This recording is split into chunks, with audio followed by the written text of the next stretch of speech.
आप देख रहे हैं श्री हरि कृपा आश्रम चैनल। संस्थापक स्वामी श्री हरि चैतन्य पुरी जी महाराज।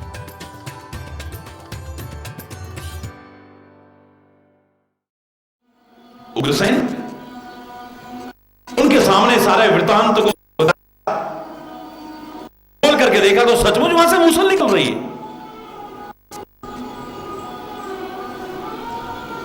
ये श्राप अन्यथा नहीं जाएगा। क्या किया जाए? या तो उन्हीं से प्रार्थना करते कि प्रभु गलती हो गई है, क्षमा करिए और हमारे इस श्राप से मुक्ति का उपाय बताइए। मैं दावे से कह रहा हूं, ये हमारे समर्थ लोगों की खास स्वाभाविक पहचान है कि वो अगर श्राप किसी वजह से देते भी हैं तो उससे मुक्ति का उपाय भी वही बताते हैं।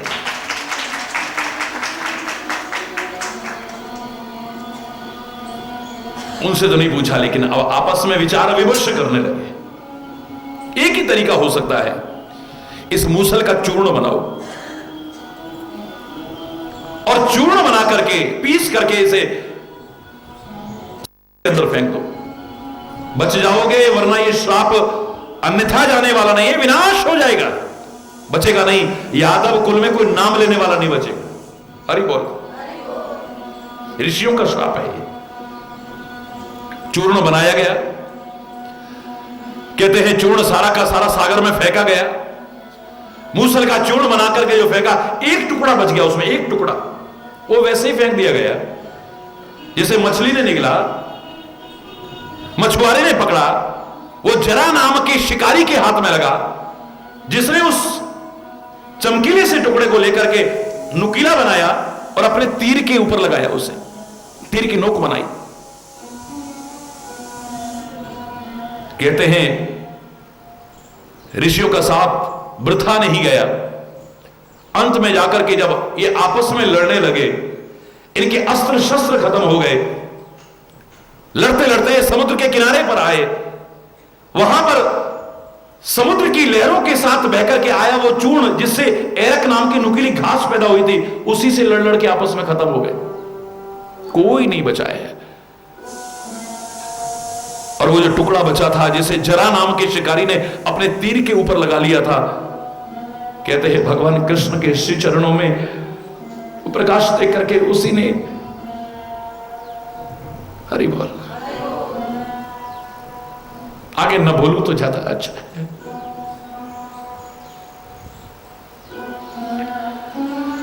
उनकी गलती का क्या खामियाजा पूरे कुल को भोगना पड़ा, पूरे खानदान को भोगना पड़ा। लेकिन अगर गहराई से खोजेंगे तो मैं दावे से कह सकता हूं यही उत्तर मिलता है। जौवन ज्वर के ही नहीं बलकावा। यौवन के ज्वर ने, जैसे बुखार में आदमी जब बुखार ज्यादा हो जाता है तो बड़बड़ाने लगता है, आपे से बाहर हो जाता है, बेचैन हो जाता है, छटपटाने लगता है। और वो बुखार अगर दिमाग में चढ़ जाए तो, ये धन का मद अगर दिमाग में बस जाए तो, जवानी का अभिमान अगर दिमाग में बस जाए तो, रूप का अभिमान अगर दिमाग में बस जाए तो, कोई भी अभिमान जब दिमाग में बस जाए तो सब कुछ नष्ट करके रख देता है, कुछ नहीं बचता है। आदमी अपने आपे से बाहर हो जाता है। लेकिन जिसका ध्यान उसके सदुपयोग पर है, दुरुपयोग का किंचित मात्र भी भाव नहीं आता है। जब उसका सदुपयोग राष्ट्र के ऊपर किया जाए, समाज के लिए किया जाए, प्रभु के लिए किया जाए, परिवार के लिए किया जाए, मानवता के लिए किया जाए, जब सदुपयोग का भाव जागृत हो जाता है, मैं दावे से कह रहा हूं वो व्यक्ति अपने आपे से बाहर नहीं हो सकता है।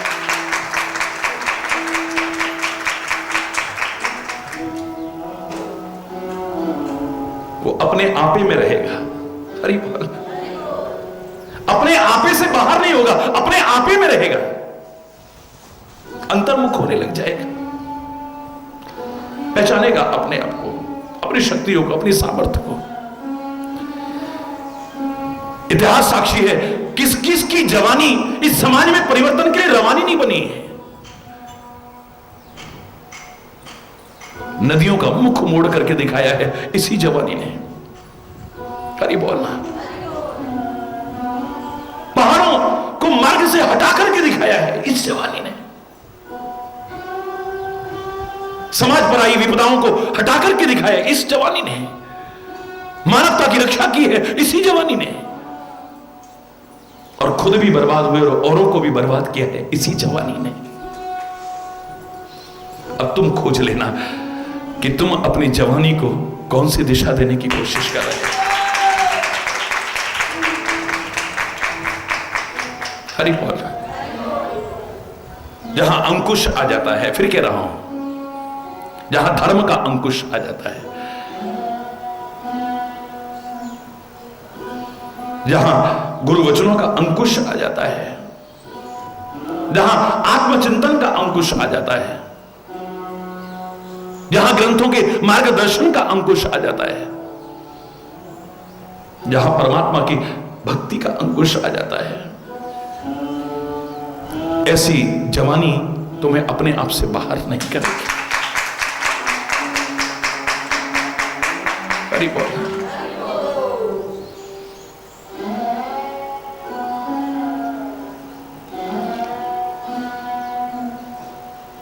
आप परमात्मा को भी कहते हैं ना, आप परमात्मा को भी कहते हैं। साच बराबर तप नहीं, झूठ बराबर पाप, जाके हृदय साच है ताके हृदय आप। हमारे महापुरुष आप परमात्मा को भी कहते हैं, इसलिए बड़ों से कहते हैं ना सब आपकी कृपा है। तो सामने वाला अभिमान में ना आ जाए कि वो कह रहे हैं कि आपकी कृपा है।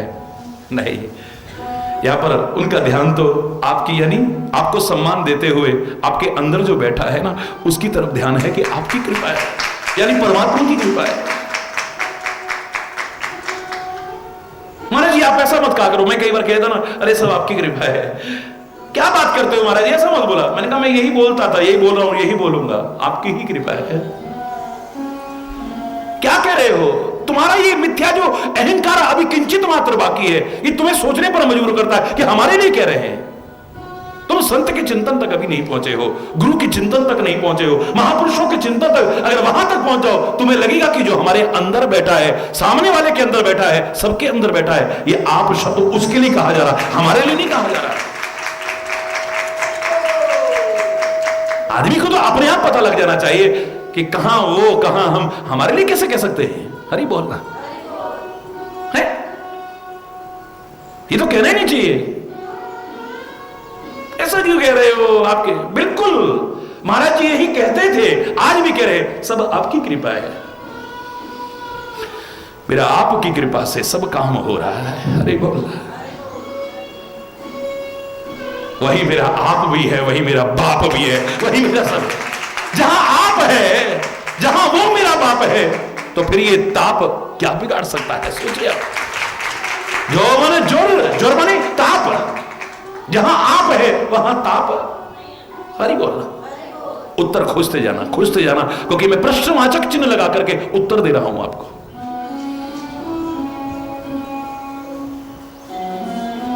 जिस जवानी के साथ कोई अंकुश ना हो, उसकी दिशा और दशा कब गलत हो जाएगी पता ही नहीं चलेगा।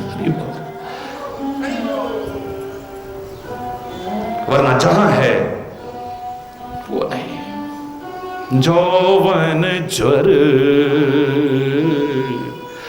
के ही नहीं बलकावा, जौवन ज्वर के ही नहीं बलकावा, ममता के ही कर यश ना नसावा, ममता की ही कर यश ना नसावा, ममता के ही कर यश ना नसा। इस ममता ने किसका यश नष्ट नहीं किया है? हरि बोल। किसका यश?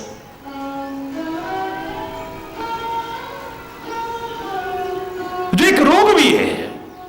मानस रोग में कहा था ममता दाद कंड ईर्षाई, हर्ष विषाद गरह बहुत आई। मानस रोगों में वर्णन में देखिए, ये मानस रोग है। और रोग जब तक दूर नहीं होगा आपको शांति नहीं मिल सकती है। ममता को मन कहा है, गंदगी कहा है, और गंदगी जब तक दूर नहीं हो सुख शांति नहीं मिल सकती है। जिसे मैं कहा करता हूं सरल शब्दों में, मेरी आंख में आई गंदगी आंख से दूर ना हो मेरी आंख को चैन नहीं मिलेगा। मेरे कान में आई गंदगी जब तक कान से दूर ना हो मेरे कान को चैन नहीं मिलेगा। मेरी नाक में आई गंदगी जब तक नाक से दूर ना हो मेरी नाक को चैन नहीं मिलता है। मेरे मुख में आई गंदगी जब तक मुख से दूर नहीं होगी मेरे मुख को चैन नहीं मिलेगा। मेरे शरीर में आई गंदगी जब तक शरीर से दूर नहीं होगी इस शरीर को चैन नहीं मिलेगा। बिल्कुल ऐसे ही जब तक मेरे मन में आई गंदगी भी दूर नहीं होगी मेरे मन को भी चैन नहीं मिलेगा। गंदगी जहां भी है वहां चैन नहीं है, सुकून नहीं है, वहां शांति नहीं है।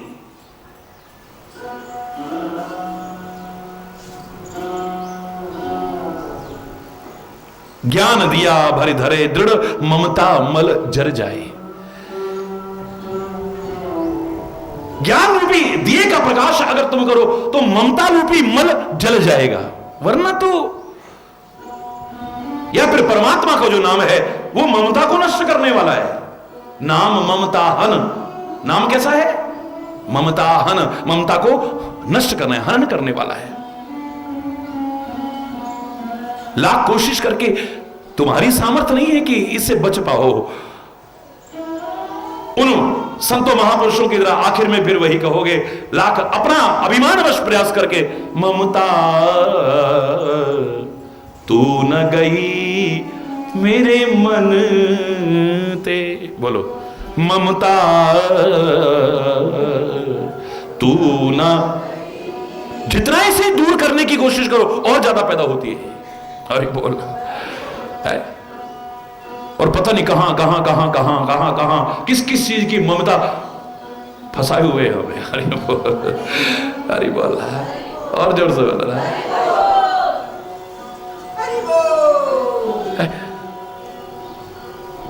कहीं पर भी इसके लिए अच्छा संबोधन नहीं है ममता शब्द के लिए। और ममता में आदमी ऐसा हो जाता है, एक विचारशील के लिए कहा है कि उसे अच्छी बातें अच्छी लगेंगी, जिसकी सुमति होगी उसी को अच्छी बातें अच्छी लगेंगी ना। तबोर कुमति बसी विपरीता हित अनहित मानहो रिपुप्रीता।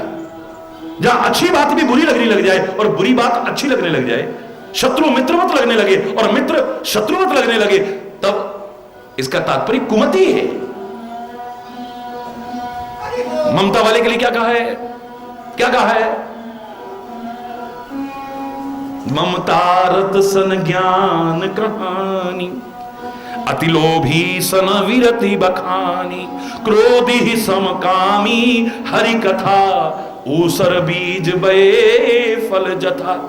जैसे बंजर भूमि में बीज बोगे बेकार चला जाता है, ऐसे ही ममता रत व्यक्ति से, ममता में आसक्त व्यक्ति से अगर तुम ज्ञान की कहानी कहने लगोगे सब बेकार चला जाएगा, बर्बाद हो जाएगा, काम नहीं आएगा वो आपका ज्ञान, उसे ज्ञान नहीं अच्छा लगता है।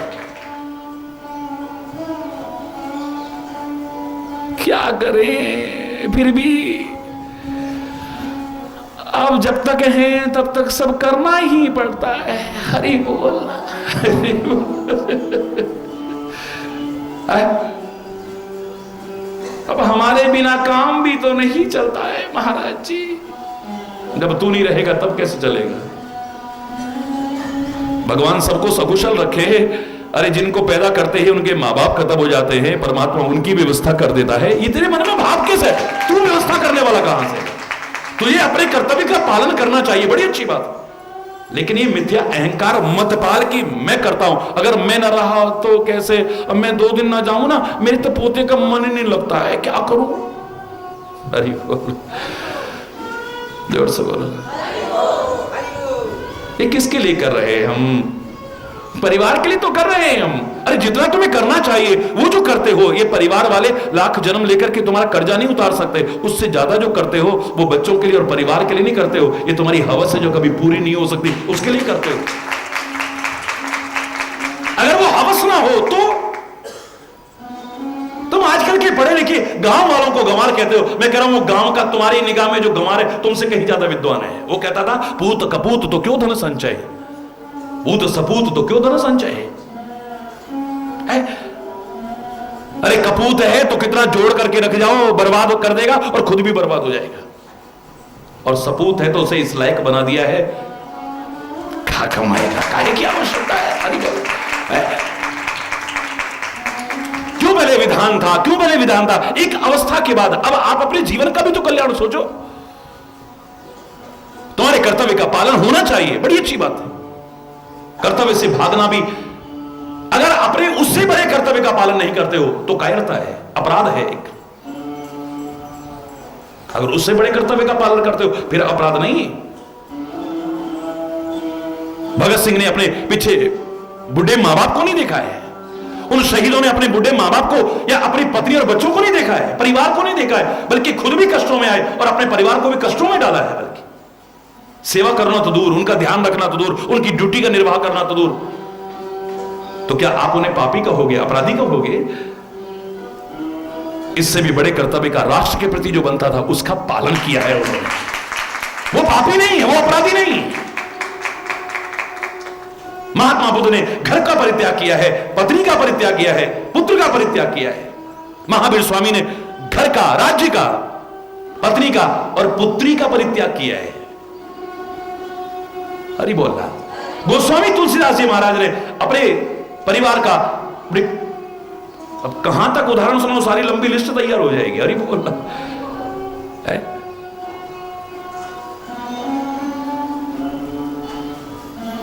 तो ये सारे के सारे महापुरुषों को उठा करके देखेंगे तो क्या ये पाप के भागीदार है? क्या ये अपराधी है? समाज के लिए जो उनका कर्तव्य बनता था, खाली खारे कमाने के लिए बाबा नहीं बने हैं। अरे बोलना, खाली टाइम पास करने के लिए बाबा नहीं, खाली सुट्टे मारने के लिए नहीं। हरि बोलना, अगर समाज के लिए जो कर्तव्य बनता है उसका पालन करते हैं तो वो पापी और अपराधी नहीं हो सकते, क्योंकि बड़े कर्तव्य का पालन कर रहे हैं, उस कर्तव्य से भी बड़े कर्तव्य का पालन कर रहे हैं। हरि बोलना,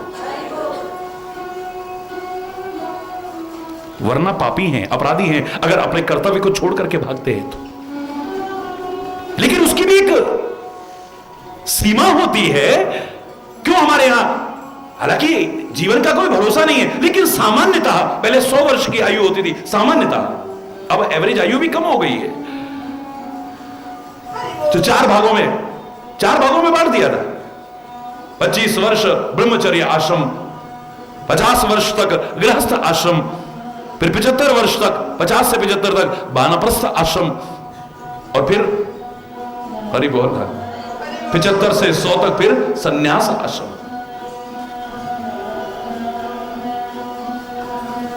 और अब चाहे इतना मिल जाए लेकिन हरि बोल मन है कि मानता ही नहीं है। वो कहेंगे भी बच्चे कि जाओ अब तुम कुछ दिन तीर्थ यात्रा करो, कुछ दिन सत्संग करो। ना बेटा ना, पीछे से इसको कौन संभाल लेगा? हरि बोलो, हरि बोलो, जोर से बोलो ना। है कौन संभाल? हमारे बिना काम कैसे चलेगा? हमारे बिना जबरदस्ती जबरदस्ती, मान ना हो तो, सम्मान ना हो तो, निरादर हो तो, तिरस्कार हो तो, उपेक्षा हो तो, अपमान हो तो भी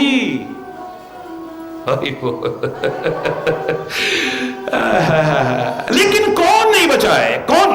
यानी कोई भी नहीं बचा है। ममता ने किसका यश नष्ट नहीं किया है?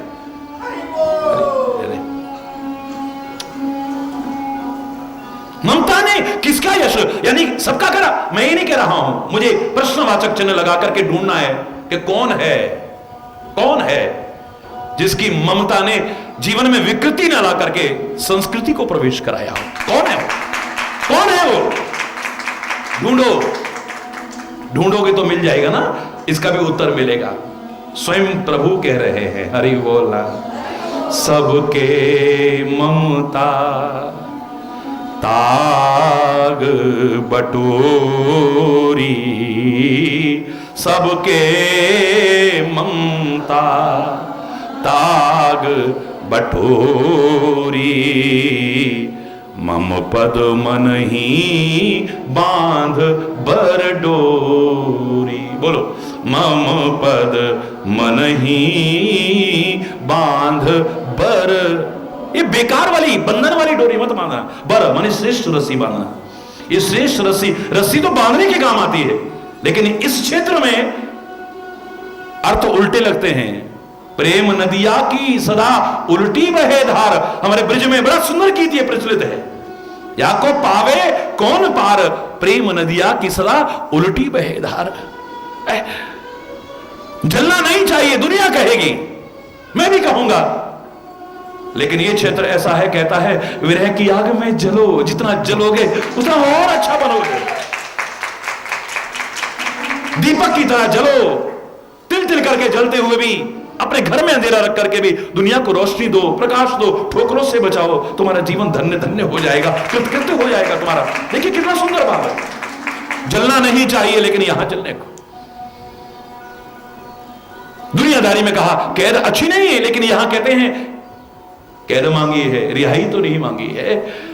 भरत कहता है मुझे कुछ और नहीं बनना है, उस प्रभु चरणों का भौरा बन जाऊं मैं, प्रभु चरण कमलों का, उस कमल का भौरा बन जाऊं। और भौरे की स्थिति क्या है, वो कैद हो जाता है।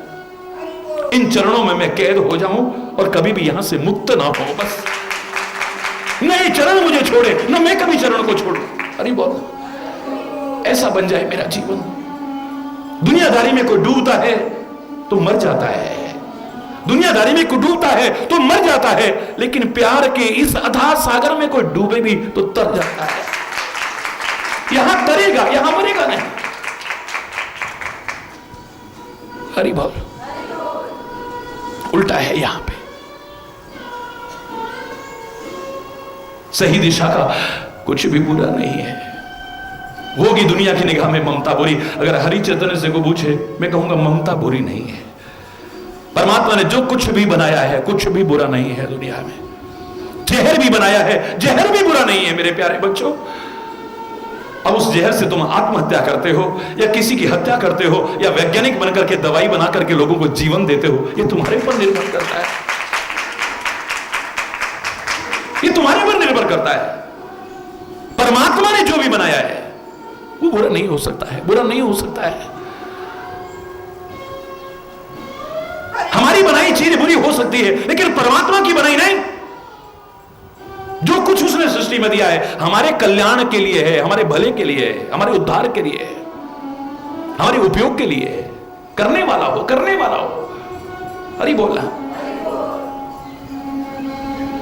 विचार पूर्वक समझिएगा इसे। तो जब कुछ भी बुरा नहीं हो सकता है, तो फिर ममता भी उसी की बनाई हुई है, कैसे बुरी हो सकती है? पर इसे उधर न लगा करके अगर उसके चरणों में लगा दिया जाए तो है विशुद्ध रूप अगर इसका हो तो।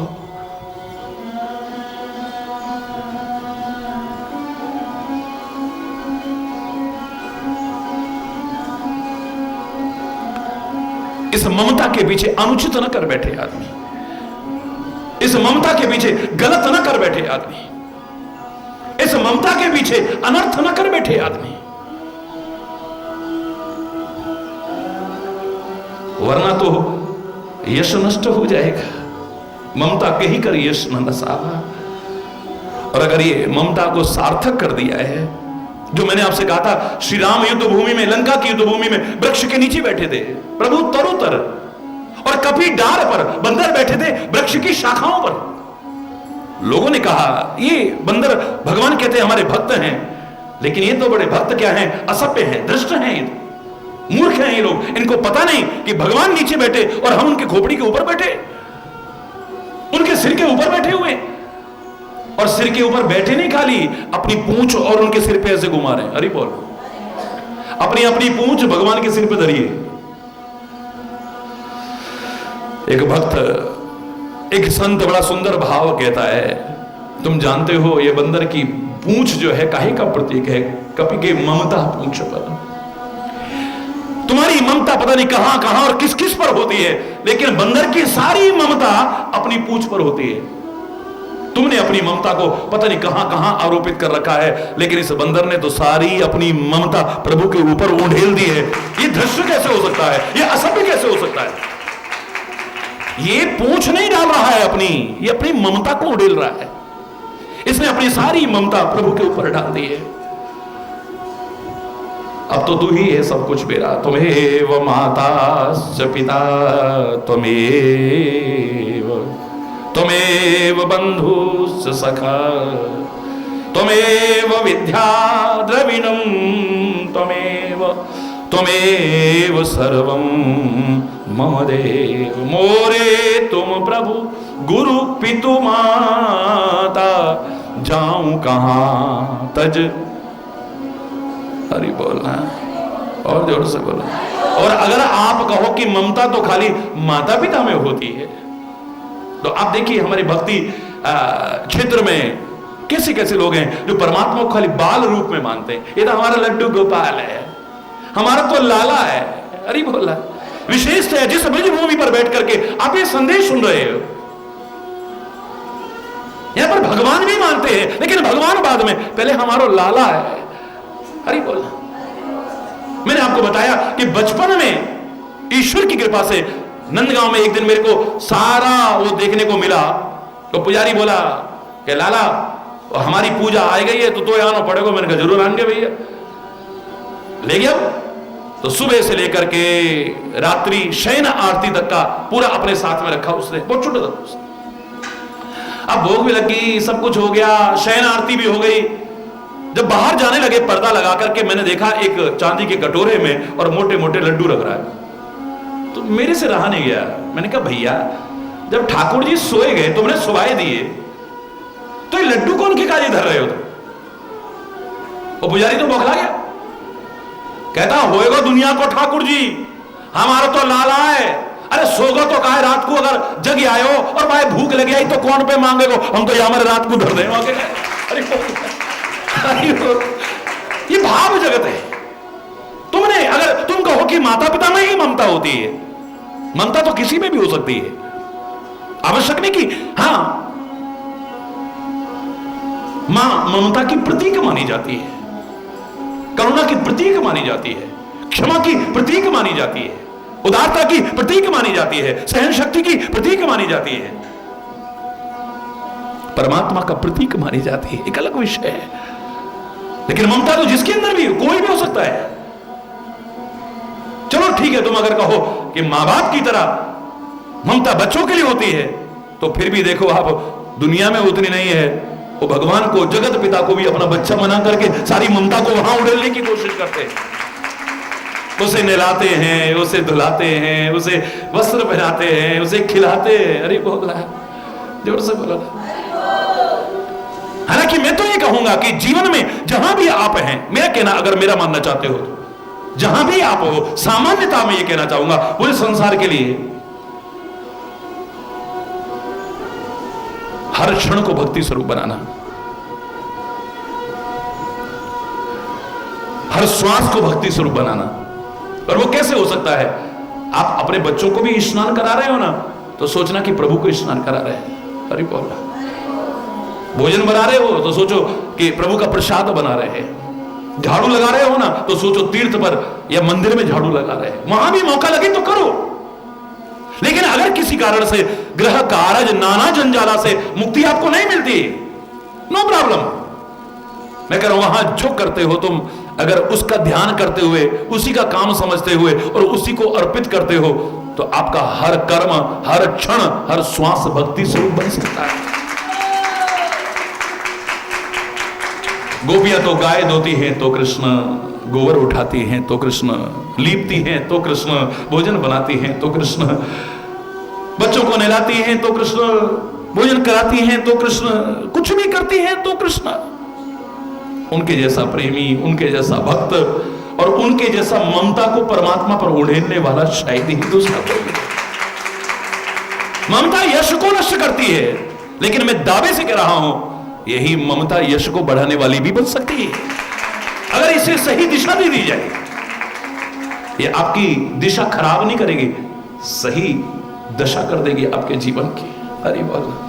ममता के ही कर यश ना नसावा, ममता के ही कर यश ना नसावा। मिल गया है उदाहरण।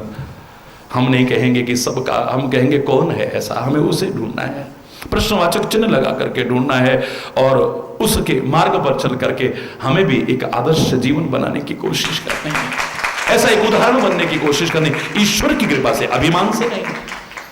और उसकी कृपा तुम प्रयास करोगे तो जरूर बरसेगी, हो जाए सब पर।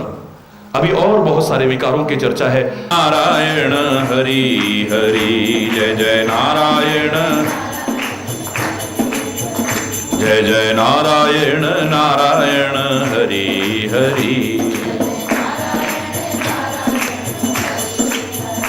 तेरी लीला तेरी महिमा हरि है, प्यारी प्यारी बड़ी न्यारी न्यारी हरि हरि। जय जय नारायण नारायण, जय जय नारायण नारायण हरि हरि। जय जय नारायण। हम आए शरण तिहारी हरि, हम आए शरण तिहारी हरि। हम आए अब राखो लाज हमारी हरि, अब राखो हरि। जय जय नारायण नारायण हरि हरि। जय जय नारायण। तेरी लीला तेरी महिमा हरि है, न्यारी न्यारी बड़ी प्यारी प्यारी हरि हरि। जय जय नारायण नारायण हरि हरि। जय जय नारायण नारायण हरि हरि। जय जय नारायण। भक्तों के प्राण आधारे हरि, भक्तों के प्राण आधारे हरि। सारे जग के परम आधारे हरि हरि हरि। जय जय नारायण नारायण हरि हरि। जय जय नारायण नारायण हरि हरि। जय जय नारायण।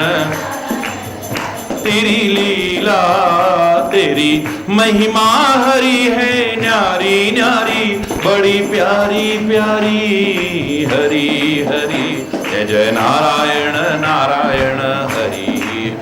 जय जय नारायण नारायण नारायण नारायण नारायण नारायण हरि हरि।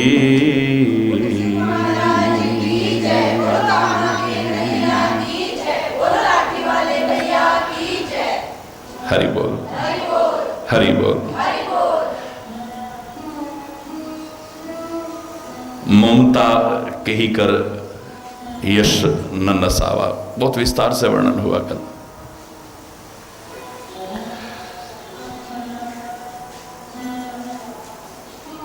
किसके यश को नष्ट नहीं किया है इस ममता ने। मानस रोग में जिसे दाद की बीमारी का है,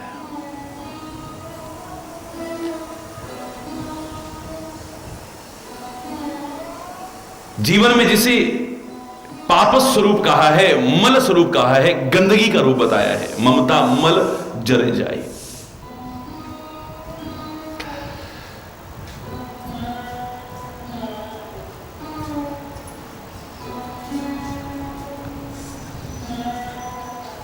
जिसको समाप्त करने के लिए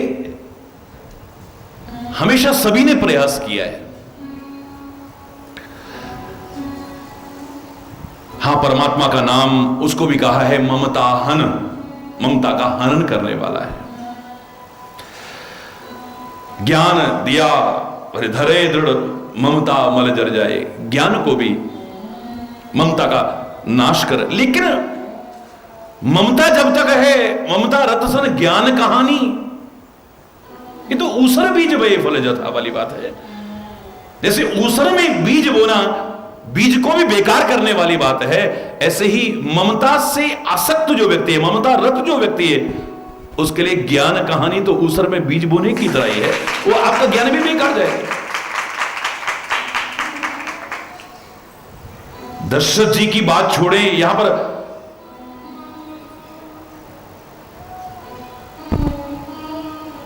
राग में भी अनुराग के दर्शन होते हैं, यहां मोह में भी प्रेम के दर्शन होते हैं, यहां ममता में भी समता के दर्शन होते हैं। एक अलग विषय है, वरना अगर सामान्यतः शिक्षा लेने के लिए यह भाव भी रखा जाए तो मेरे शायद हमारे लिए अनुपयुक्त नहीं है। ये ममता ही तो थी जो भरे दरबार में अपयश का भागीदार बनाने की स्थिति पैदा कर देती है।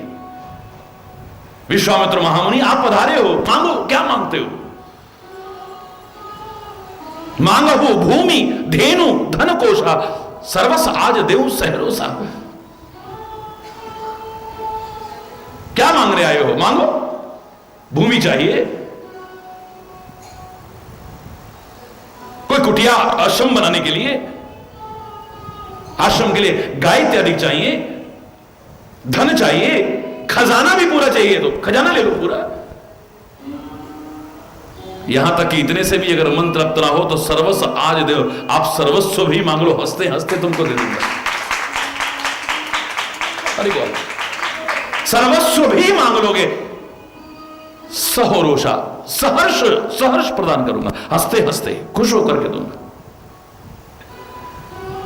जरा भी नानुकर नहीं करूंगा, क्योंकि मैं उसी अवध में हूं जहां आप एक बार पहले भी आए थे। हमारे पूर्वजों ने इस सत्य का पालन करने के लिए कितने कष्ट उठाए थे। हमारे महाराजा हरिश्चंद्र,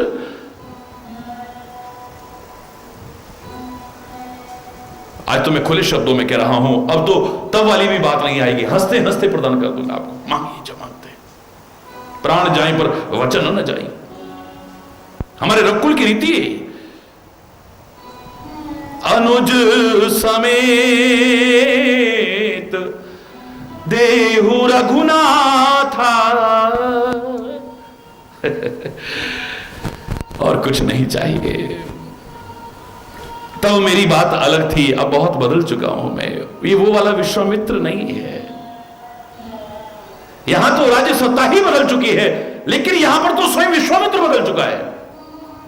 तब हरिश्चंद्र था, आज दशरथ है, लेकिन तब भी विश्वामित्र था, आज भी विश्वामित्र है, लेकिन दोनों में अब अंतर है। तब राज्य मांगा था, अब राज्य नहीं, राजाओं का राजा, महाराजाओं का महाराजा दे सकते हो। अब मुझे राज्य नहीं चाहिए, संपत्ति नहीं चाहिए, राजाओं का राजा, महाराजाओं का भी महाराजा राम, और अकेला नहीं, अनुज समेत, छोटे भाई लक्ष्मण सहित ले लो। हंसते हंसते कहा, कितने रोम में कहा, भरे दरबार में कहा, सर्वश आज देव सहरोसा, मांग लो जो मांगना चाहते हो। अब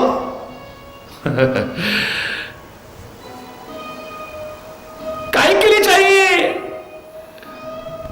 निश्चर बद में हो सनाता, यज्ञ की रक्षा करने के लिए। राक्षस मुझे सताते हैं, मैं सेना भेज देता हूं, सेना नहीं, सेना नहीं। टोन बदल गया बोलने का, विप्र कयो नहीं वचन विचारी। राजऋषि ने कहा है, अब क्योंकि वशिष्ठ ने, मेरे गुरुदेव ने जब इन्हें ब्रह्मऋषि कह दिया है, तो हर कोई ब्रह्मऋषि स्वीकार कर रहा है। हे ब्राह्मण देवता, अब क्षत्रिय नहीं कहा है।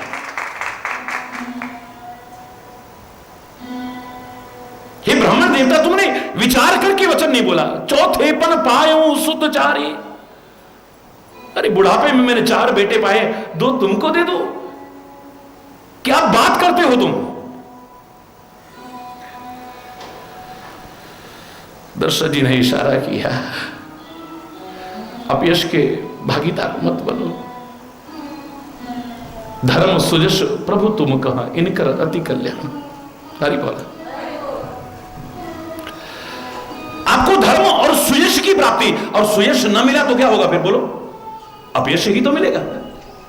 तो ममता के ही कर यश न नसा,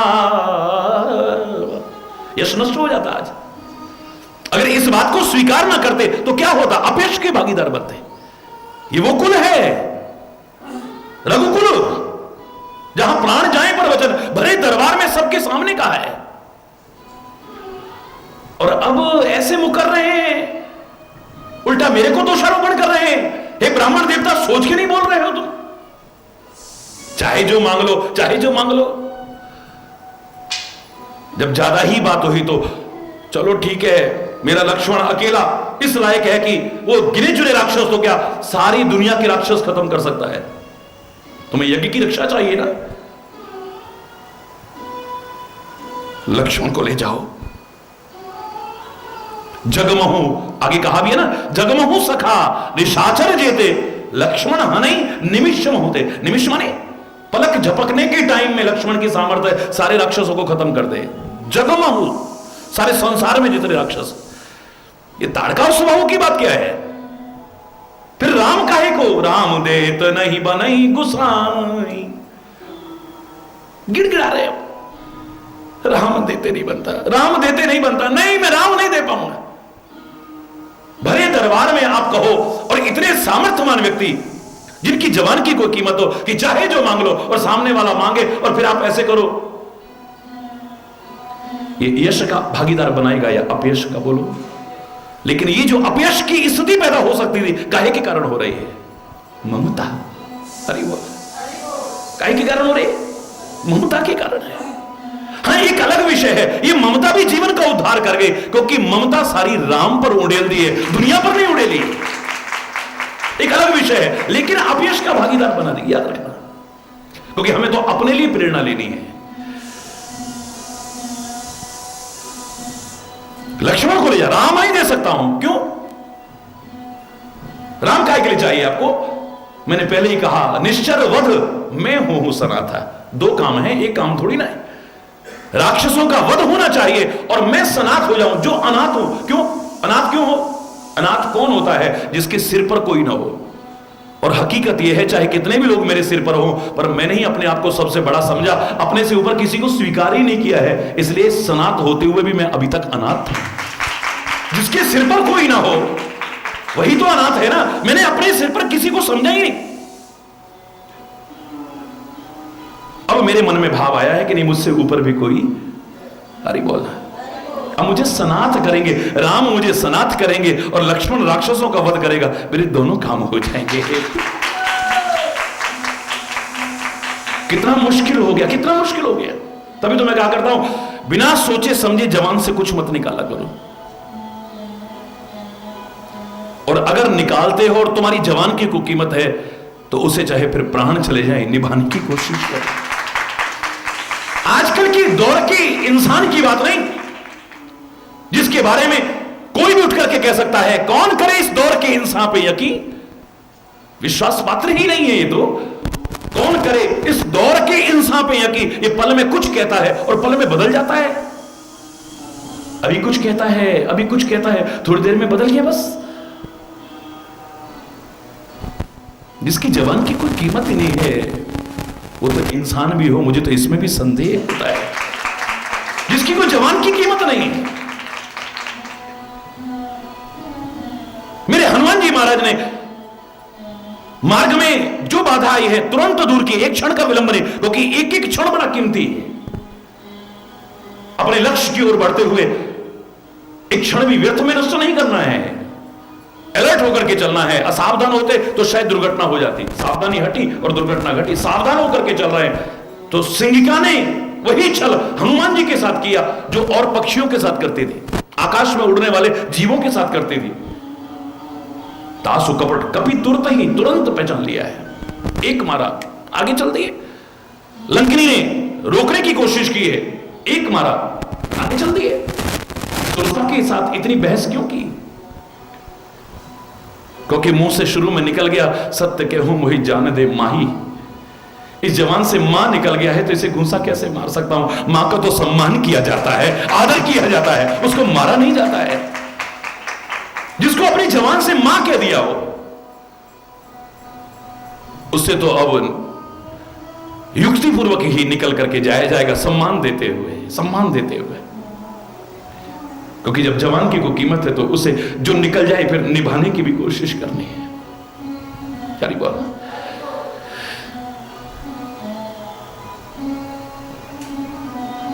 कैसी स्थिति हुई होगी सोचो भरे दरबार के अंदर, लोगों के मन में क्या क्या भाव महाराजा दशरथ के प्रति उस समय आने लगे होंगे, सोचो। अभी अभी कैकेयी ने कहा और महाराजा दशरथ कहते हैं क्या बात है, बोले 2 वरदान मांगने को कहा था, आज तक बोले भुलक्कड़ स्वभाव का वो भूल गया हूंगा। 2 के मांग 4 मकले हो, 2 नहीं तो 4 मांग लेना। बस इतनी सी बात पे ऐसे मुंह लटका के और ऐसे आभूषण विहीन होकर के अमांगलिक रूप धारण करके ऐसे पड़ी हुई है तो कोप भवन में। मैंने सोचा पता नहीं क्या हो गया, मैंने सोचा बस इतनी सी बात, 2 नहीं 4 मांग। बोले मुझे 4 नहीं, मुझे 2 ही वरदान चाहिए। उस समय महाराजा दशरथ के शब्द सुनिए, वहां पर कहा है रघुकुल रीति सदा चलिया प्राण जाए पर वचन न जाहि, प्राण जाहि पर वचन न जाए। प्राण चले जाए लेकिन वचन नहीं जाएंगे। मांग ले मन भावत वर मांगो नहीं का, जो तेरे मन में आए वो मांग ले। जब इतने खुले शब्दों में कहो तो फिर काहे की आफत आ रही है? पहला वनवास श्री राम को 14, हालत खराब।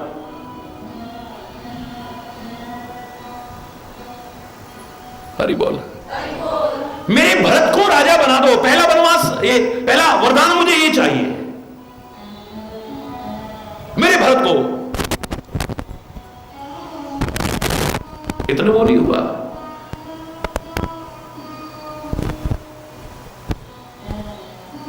और 14 वर्ष विशेष उदासी रूप में तापस वेश में श्री राम को वनवास।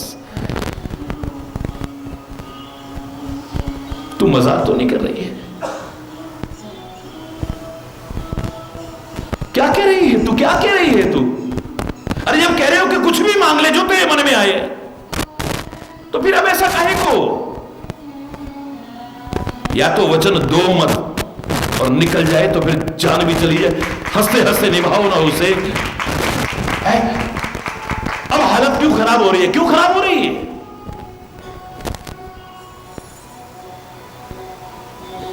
ममता की कर, अरे यश न नसावा, बहुत विस्तार से कल आपने सुना है। बस इतना ही कह सकता हूं कि ही कर यश न नसावा, किसका यश नष्ट नहीं करेगी। हमें तो प्रश्नवाचक चिन्ह लगा करके ये ढूंढना है ना। उसके लिए प्रभु स्वयं उत्तर देते हैं, सबके ममता ताग बटोरी, मम पद मन ही बांध बर डोरी। बस सबकी ममता को इकट्ठा करके बड़ी श्रेष्ठ सी रस्सी बट करके और मेरे चरणों में बांधे।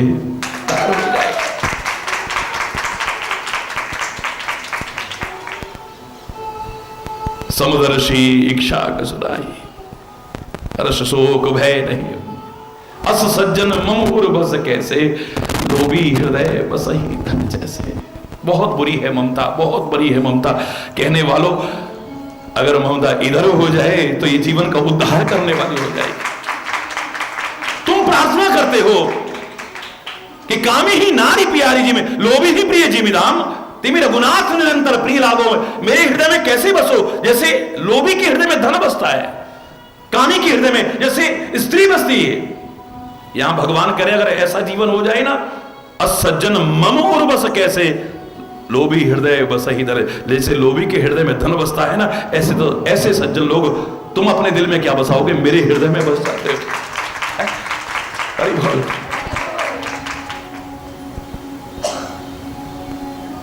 हम उसकी मर्जी में रहना सीखते हैं। पहले हमारे हृदय का भाव आना चाहिए, जीता रखे तो हमको या धड़ से सर उतारे। अब फकीरे आशिक कहता है यूं पुकारे, राजी हैं हम उसी में जिसमें तेरी रजा है, यहां यूं भी वाह वाह है यहां वो भी।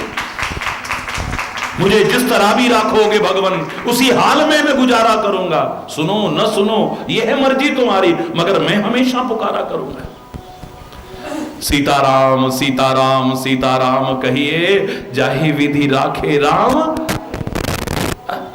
पहले हम ऐसा कहेंगे, उसकी रजा में राजी रहना अगर सीख लेते हैं, ऐसा हमारा जीवन बन जाए, तो हमारे शायर लोग कितनी ऊंची बात कह गए वो, कि खुदी को कर बुलंद इतना इतना ऊंचा कर कि वो खुदा तेरे से आके पूछे, बता तेरी रजा क्या है, तू क्या, तेरी क्या रजा है, क्या चाहता है। अभी तक हम कहते थे जैसे तू चाहे हम वैसे रहें, उस हाल में रहें। अब वो कहता है तुम क्या चाहते हो, तुम बताओ। अरे बोल, पर ऐसा बनोगे तभी ना, ऐसा बनोगे तभी ना, वैसे तो नहीं ना। श्री राम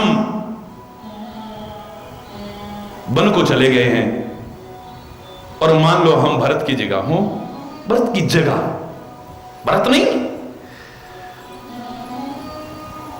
थोड़ी देर की अपने आप को भरत की जगह रखो, और तुम राम को मनाने गए हो कि राम को वापस लेके जाना है। सारा कुछ किया लेकिन कोई निष्कर्ष नहीं निकला है। अंत में खड़े होकर के राम प्रतिज्ञा करते हुए कहते हैं कि जो मेरा भरत कहेगा मैं वो करूंगा। अंत में जाकर के पढ़ो रामायण, श्री राम खड़े होकर के कह दें कि जो मेरा भरत भैया कहेगा, जब कोई निष्कर्ष नहीं निकल रहा है तो मैं सहर्ष वही करूंगा। यह है रघुकुल रीत, प्राण चले जाए लेकिन वचन न जाए। अब हम अगर वहां होते तो क्या कहते हैं, अंधे को क्या चाहिए, दो आंखें, चलो फिर। अभी तक क्या कुछ नहीं कह रहा था भरत, अब कहता है नहीं, इतनी बड़ी जिम्मेदारी मेरे ऊपर आ गई है। जो सेवक अपने स्वामी को धर्म संकट में डाल दे, उस सेवक को तो देख करके भी शर्म आती है, सेवक हो ही नहीं सकता है। सो सेवक लख लाज लजाई, जिसकी वजह से स्वामी धर्म संकट में पड़ जाए कि मैं ये करूं कि ये करूं। स्वामी को सुख पहुंचाना चाहिए या कष्ट पहुंचाना चाहिए, उसके हृदय को पीड़ा पहुंचानी चाहिए या हृदय को सुख पहुंचाना चाहिए सेवा करके। मेरी वजह से अब राम सोचेंगे कि मैं भरत भैया का प्यार निभाऊं या पिता के वचन को निभाऊं, ये करूं या ये करूं, दुविधा में पड़ जाएंगे। और जो अपने स्वामी को दुविधा में डाले वो कभी भी सेवक होने लायक हो ही नहीं सकता है। नहीं स्वामी नहीं, बहुत बड़ी जिम्मेदारी सौंप दी है आपने, मैं आपका ही प्रतिरूप चरण पादुकाओं को ले जाऊंगा, मुझे अपनी चरण पादुका ही दे दीजिए बस। चरण पादुका आई कहां से, ये सारा अभिषेक का सामान जंगल में लेकर के स्वयं भरत गया है, उनमें चरण पादुका भी थी, वरना ये तो नंगे पैर चले हैं बिन पद त्राण। हरि बोल, बस श्री राम के चरणों में लगाई है, उन्हीं को राम का स्वरूप, साक्षात राम का स्वरूप समझ करके शिरोधार्य किया है, सिंहासन पर ला करके बिठाया है, और उन्हीं से मांग मांग कर राज्य काज को करने की कोशिश कर रहे हैं। आखिर ऐसा कैसे संभव हुआ है बताइए। एक व्यक्ति जो मनाने जा रहा है, राम को वापस लौटाने जा रहा है, और राम कहे तुम जो कहोगे मैं वो करूंगा, बोलो, और वो एक बार ना कहे कि चलिए राम जी फिर तो वापस चलिए, तो क्या भरत का मन नहीं कर रहा था राम को वापस ले जाने का? भरत का मन है ही कहां जो करेगा। भरत के लिए क्या कहा है, राम परछाई। भरत तो राम की परछाई बन चुका है, और परछाई का अपना कोई अस्तित्व तो नहीं होता है। परछाई तो पूरी तरह से निर्भर होती है जिसकी परछाई है उस पर, वो जैसी हरकत करे परछाई वैसा ही करेगी। वो जैसा हाव भाव दिखाए परछाई वैसा ही करेगी। परछाई का अपना कोई अस्तित्व नहीं है। हरि बोल रहा है। जिसने अपने अस्तित्व को पूरी तरह से विलीन कर दिया है किसी के अंदर और उसकी परछाई बन गया हो, अब वहां मन नाम की तो कोई चीज ही बाकी नहीं है। इसलिए तो वहां शांति ही शांति है? अमन कैसे होगा दुनिया में? अमन का तात्पर्य क्या है? मन रहित, अमन, मन रहित। मन का विलोम क्या है? अमन। अरे बोलना, मन का विलोम है अमन। अमन यानी मन रहित, और इसी का तात्पर्य होता है अमन माने शांति ही शांति। जहां अमन हो जाएगा आदमी, मन रहित हो जाएगा, फिर तो ये मन ने तो सारा गड़बड़ कर रखा है। हरि बोल रहा। जब तेरे को दे दिया, अब कहां है मेरा मन ये कर रहा है, मेरा मन वो कर रहा है, मेरा मन नहीं, मेरा कुछ नहीं कर रहा है। हर इच्छा को तेरे में विलीन कर दिया है, हर कामना को तेरे में विलीन कर दिया है, हर भाव को तेरे में विलीन कर दिया है, यहां तक कि अपने आप को भी तेरे में विलीन कर दिया है। तभी तो जब तन्मय हो जाता है व्यक्ति किसी में भी, उसी का स्वरूप बन जाता है। पूरी तरह से तन्मय हो जाए तो अपने अस्तित्व को मिटाने के बाद, पूरी तरह से मिटाने के बाद, हमारे शास्त्रों का एक स्वाभाविक सिद्धांत है, तन्मयता तद्रूपता प्रदान करती है। तन्मयता तद्रूपता प्रदान करती है। जब व्यक्ति तन्मय हो जाता है, तल्लीन हो जाता है, विलीन हो जाता है, तो कहते कीट भृंग की जैसी स्थिति हो जाती है। हरि बोल। भृंगी के कीड़े जैसी स्थिति हो जाती है। जैसा स्मरण करता है वैसा ही बन जाता है, वही रूप धारण कर लेता है। हनुमान जी ने तभी तो कहा था कि उनकी स्थिति, जो मां जानकी की स्थिति ऐसी हुई पड़ी है, वो आपके ध्यान में बिल्कुल ऐसी हुई है जैसे भृंगी का कीड़ा होता है। अगर वो राम बन गई तो स्वामी तो दो हो जाएंगे, पर माता कहां से आएगी? अरे बोलना। अब सुंदरकांड की देखिए कितनी सुंदरता पिरोई है तुलसी ने। वो कहता है भाई, कहते कीट भृंग की नहीं, और कीड़े की, भृंगी के कीड़े की विशेषता यह है कि जिसमें भाव निमग्न होता है उसी का रूप बन जाता है, वही रूप धारण कर लेता है। कितना सुंदर हमारे भारतीय संस्कृति के इस अनमोल उदाहरण को पिरोया है तुलसी ने। हनुमान कहता है उनकी ये दशा है, ये अंदर की बात है। वो कहता है अगर मां जानकी राम का स्मरण करते करते राम बन गई तो हे स्वामी आप तो दो हो जाएंगे, लेकिन मां कहां से आएगी? बोले अगर वो मेरा स्मरण करते करते राम बन जाएगी तो मैं उसका स्मरण करते करते जानकी बन जाऊंगी।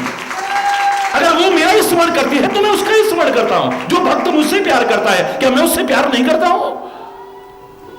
ये यथा माम प्रबध्यन्ते तांस तथैव भजाम्यहम्। भगवान का वचन है, ये प्रतिज्ञा है भगवान की। ये यथा माम प्रबध्यन्, जो जैसे मुझको भजता है, तांस तथैव भजाम्यहम्, मैं उसको वैसे ही भजता हूं। रावण ने मेरे को भजा कैसे? माया के बल पर, नकली हिरण बना करके। तो मैंने भी वैसे ही किया, मैंने भी ऐसी नकली सीता बनाई। लाख जन्म लेकर के पता ही नहीं कर सकता कि असली सीता या नकली है। जो मुझे जैसे भजेगा मैं उसको वैसे ही मिलूंगा। अगर कोई मुझसे छल करता है तो मैं छलिया बन जाता हूं। हरी बोला। फिर मेरे जैसा छलिया कौन है? मेरे से बढ़कर के छलिया कौन है?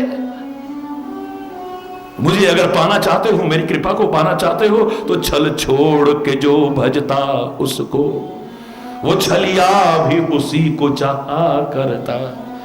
दिखलाता उसे छवि की किरणें, जिसका दिल दर्द दहा करता है। श्याम हमारे स्नेही सखा, जो यह मीठी सी बात कहा करता। जिन नैनों में नीर बहा करता, दुख का नहीं प्रेम का। जिन नैनों में नीर बहा करता, उन नैनों में श्याम बसा। अरे अगर मुझसे कोई छल करे तो फिर मेरे से बड़ा छलिया कौन है?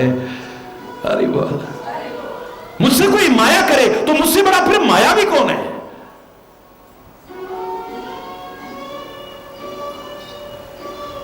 और मुझसे अगर प्यार करे तो मुझसे ज्यादा प्यार करने वाला कौन है? मेरी अगर भक्ति करे तो मैं अपने भक्त की भक्ति करता हूं, भक्त की भक्ति करता हूं। दास भगत मेरी मुकुटमणि, मुकुटमणि है मेरे, शिरोधारी करता हूं उनको। जैसे भक्त परमात्मा को शिरोधारी करता है, भगवान कहते हैं मैं तो उनके चरणों का दास बन जाता हूं। तुम क्या भक्ति करोगे? किसी ने पूछा, भगवान कृष्ण पीछे पीछे चले जा रहे थे और ग्वाल बाल आगे आगे भागे जा रहे थे। किसी ने कहा प्रभु ये क्या कर रहे हैं? इनके पीछे पीछे आप, इनको आपके पीछे चलना चाहिए, आप इनके पीछे चल रहे हो। करी बोल, मेरे प्रभु कहते हैं इनकी चरण धूलि उड़ करके अगर मेरे ऊपर पड़ गई तो मेरा भी उद्धार हो जाएगा। कमा, मैं अपने भक्तों के अधीन हूं, सारी दुनिया मेरे अधीन है, लेकिन जो मेरे से प्यार करता है, मेरी भक्ति करता है, मैं खुद उसके अधीन हो जाता हूं। किसी की सामर्थ्य है सारी सृष्टि को कठपुतली की तरह जो नचा रहा है उसे नचाए। हरि बोल, हरि बोल।